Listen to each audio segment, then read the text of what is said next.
Minute said Meta close using regression model to analyze there are scattered diagram lines combined nonlinear model curve linear model. One straight line analysis, the result is a downward trend. Blue is the closed value, red is estimated value, yellow is upper limit and lower limit of 95% predicted interval. Nonlinear line model analysis, the result is a downward trend. Curve linear model analysis, the result is a downward trend, lines combined which last line is the downward situation. Line 28 is the last line, the coefficient of determination is 0.501609,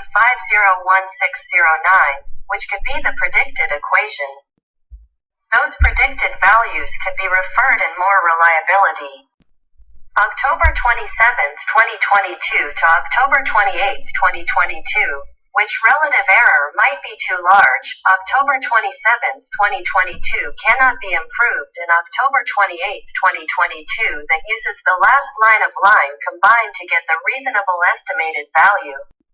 October 28, 2022 predicted value is 95.016370 and the relative error is -0.0422.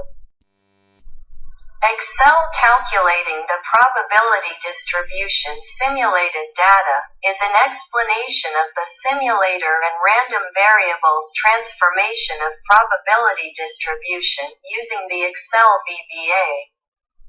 Please refer to in purchase, available from amayan.com. Demythologized Durbin-Watson test statistic transforms with real random variables, and obtains the sampling distribution of test statistic, and calculates the real critical value. Please refer to in purchase, available from amayan.com.